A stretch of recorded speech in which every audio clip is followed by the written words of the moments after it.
Hello my dear students, my name is Amit Punia and I am your English teacher.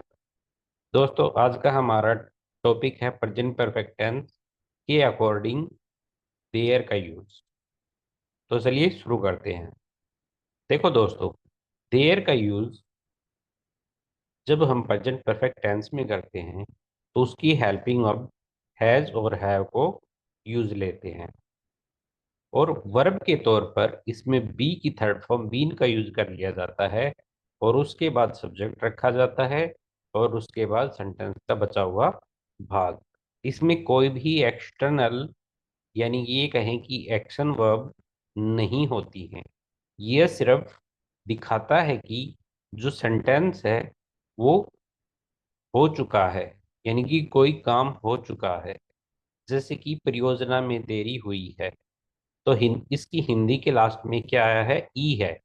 तो जो present perfect की पहचान होती है, हिंदी पहचान, गया, उठा, बैठा, रोया, सोया, जगा, हंसा, और यानी कि कह सकते हैं कि जो सेंटेंस है हिंदी का, वो एंड हो रहा है या, ई, ये, आ, ई और ए की मात्रा से, और प्लस में है, हूं, है आ गया, या फिर चुका है, चुकी है, चुके हैं आ गया। तो चूंकि इस सेंटेंस में लास्ट में ई है का साउंड आ रहा है, तो यह प्रेजेंट परफेक्ट का टेंस हुआ। परियोजना में देरी हुई है, तो इसकी इंग्लिश ट्रांसलेशन करते हैं दोस्तों।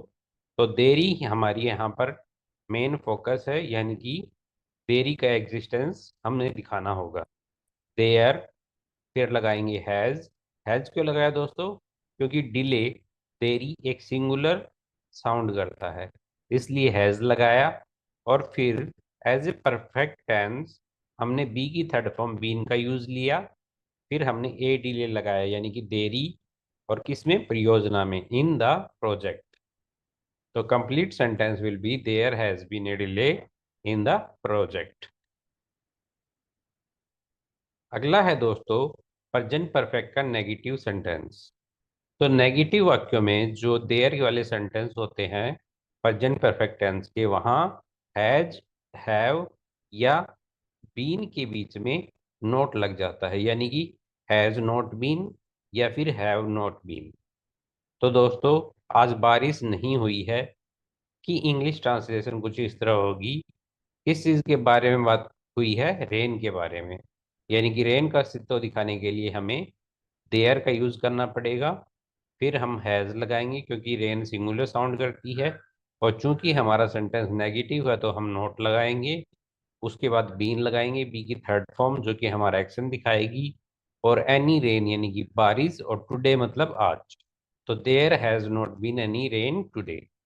अगला सेंटेंस है दोस्तों interrogative sentence present perfect tense का।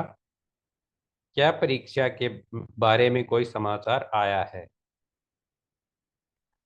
तो देखो दोस्तों, हिंदी का लास्ट एंड किससे हुआ? या है, तो प्रेजेंट परफेक्ट टेंस हुआ।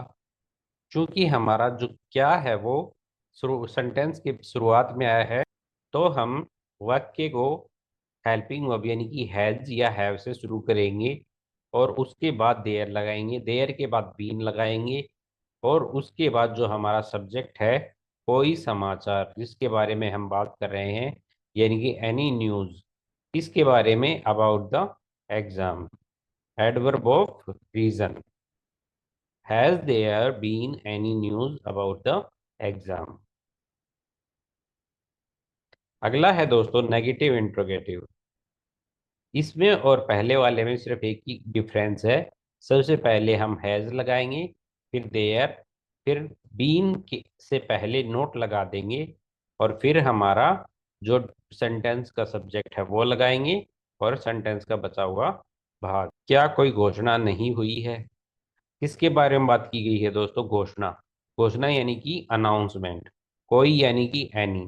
तो क्या शुरू में आया है वाक्य के? तो नेगेटिव और पॉजिटिव साउंड करेगा, यानी कि या तो उत्तर हाँ में मिलेगा या ना में मिलेगा। तो हम हेल्पिंग वर्ब से चालू करेंगे। Has there not been any announcement, यानी कि हैज आया क्योंकि यह इंटेरोगेटिव सेंटेंस है। अनाउंसमेंट का एग्जिस्टेंस दिखाने के लिए देयर आया।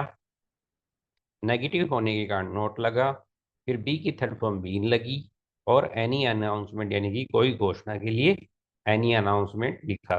Has there not been any announcement. अगला है दोस्तों, कक्षा में देरी क्यों हुई है।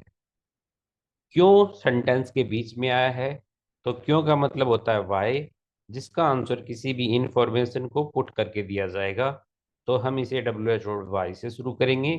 फिर डिले यानी कि देरी की बात हुई है जो कि सिंगुलर साउंड करता है, इसलिए हैज का प्रयोग करेंगे। फिर देयर, फिर बीन ए डिले, इसमें in the class, why has there been a delay in the class. तो दोस्तों ये थे प्रेजेंट परफेक्ट टेंस के अकॉर्डिंग देयर के यूज। दोस्तों कुछ नहीं है, बिल्कुल सिंपल है। आपको एग्जिस्टेंस के लिए देयर लगाना है, इसकी हेल्पिंग ऑफ हैज या हैव लगानी है, जो कि सब्जेक्ट के अनुसार चेंज होते हैं। अगर प्लूरल सब्जेक्ट है तो हैव लगाते हैं, अदरवाइज हैज का प्रयोग करते हैं। या फिर सिंपली हम कह सकते हैं ही सी इट और सिंगुलर नाउन के साथ हैज और बाकी सबके साथ हैव। और दोस्तों बीन का प्रयोग एज ए वर्ब करते हैं, जो कि बी की थर्ड फॉर्म है, क्योंकि प्रेजेंट परफेक्ट टेंस में वर्ब की थर्ड फॉर्म का यूज होता है हेल्पिंग वर्ब के बाद। तो दोस्तों आशा करता हूँ आपको समझ में आया होगा। धन्यवाद।